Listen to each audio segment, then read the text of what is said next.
रौनक अपनी पत्नी मीरा और अपनी माँ के साथ रहता है। घर चलाने के लिए रौनक फैक्ट्री में पैकेजिंग का काम करता है। रौनक की शादी को बस 2 महीने हुए थे और अक्सर उसकी माँ और पत्नी लड़ती झगड़ती रहती थी।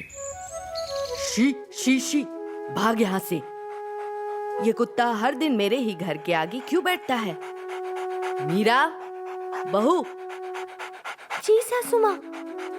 इस कुत्ते को खाना मत दे, देख रोज आ जाता है।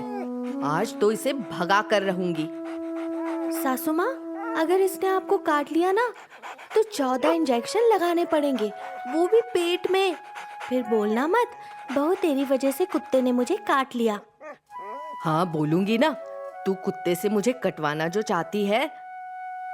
रौनक काम से जल्दी घर आ जाता है। आज वो उदास था। रौनक, तू आ गया? देख, बहू मुझे कुत्ते से कटवाना चाहती है। नहीं जी, सासू अपने मन से कहानी बना रही है। चुप हो जाओ, चुप हो जाओ। आते ही एक दूसरे की शिकायत करने लगते हो। ये नहीं पूछोगे काम से जल्दी क्यों आ गया? क्या हुआ जी, इतने गुस्से में क्यों हो? बेटा, इतनी जल्दी क्यों आ गया? फैक्ट्री बंद हो गई, सारे वर्कर्स को काम से निकाल दिया गया। आगे क्या करूंगा? पैसे कहां से आएंगे? घर कैसे चलेगा? रौनक गुस्से से कमरे के अंदर चला जाता है। अब खुशी मिल गई तुझे बहू। जब से तू इस घर में आई है तब से कुछ न कुछ अपशगुन हो ही रहा है। तू बहू नहीं, पनौती है। मम्मी, इसमें मीरा की क्या गलती है? आप हर बार मीरा को सुनाना बंद कीजिए। मीरा जल्दी जल्दी चाय बना के ले आती है। मीरा के चेहरे पे अलग ही खुशी थी। लीजिए चाय पीजिए। मेरे पास एक अच्छा आइडिया है जिससे आप जितना महीने में कमाते हो उससे ज्यादा हम 15-20 दिन में कमा लेंगे। वो कैसे?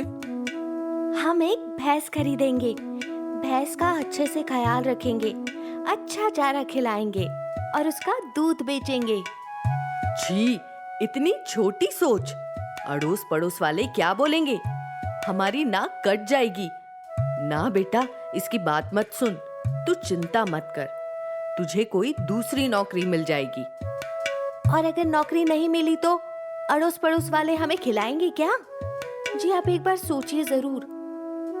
इतना सब कुछ कैसे होगा? भैंस खरीदने के लिए पैसे कहां से आएंगे? और मुझे तो भैंस पालना आता ही नहीं है। मेरे गहने गिरवी रख देंगे। वैसे भी मैं कब पहनती हूँ और जानवरों का ख्याल रखना मुझे पसंद है। भैंस का भी रख लूंगी। आपको बस दूध लोगों को बेचना है। बेटा, इसकी बात मत सुन। तो कब चलना है? कहाँ? भैंस खरीदने।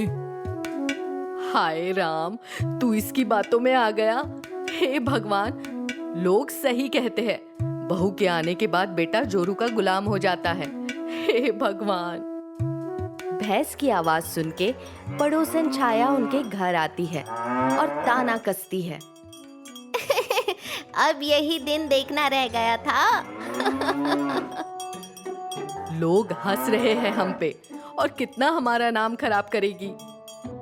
सासू माँ, जब पैसे आने लगेंगे ना तब यही लोग आके आपकी तारीफ करेंगे। मीरा अच्छे से भैंस का ख्याल रखने लगी। चारा पानी समय समय पर देती थी। मीरा की भैंस अच्छा गाढ़ा दूध देने लगी। जो एक बार मीरा की भैंस का दूध लेता वो दोबारा वही दूध खरीदने आता। सुबह सुबह गांव वाले दूध लेने आते। सबको उन्हीं के भैंस का दूध चाहिए था। हर दिन उनकी कमाई बढ़ने लगी। मीरा, मैंने तो कभी सोचा ही नहीं था कि पैसे ऐसे भी कमा सकते हैं। आप देखिए, बहुत जल्दी दूसरी भैंस भी आ जाएगी और फिर और भी पैसे आएंगे। उनकी पड़ोसन ये सब देखकर अंदर ही अंदर जल रही थी।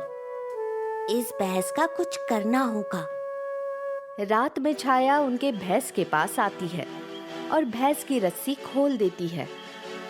अब देखते हैं तुम लोग कैसे पैसे कमाते हो। ना रहेगी भैंस और ना आएंगे पैसे। अगली सुबह भैंस वहां नहीं थी। ये देखकर रौनक मीरा को बोलता है। मीरा, अच्छे से भैंस को बांधा था या नहीं? जी हाँ, पता नहीं भैंस कहाँ गई। तू इतनी लापरवाह कैसे हो सकती है? सोना भी गया और भैंस भी गई। ऐसा होगा वैसा होगा, अब कुछ भी नहीं है हमारे पास। एक भैंस को अच्छे से संभाल नहीं पाई और तुझे दूसरी भैंस खरीदनी थी। अब क्या करेंगे हम? चुप कर, कैसा पति है तू? वो तेरे लिए इतना कुछ करती है। इस गांव में कोई ऐसी औरत नहीं है जो भैंस को चारा देती है, नहलाती है, धुलाती है। बहू, तू क्यों रो रही है? अरे रौनक, जितना बहू ने तेरे लिए किया है ना, उतना कोई नहीं करता।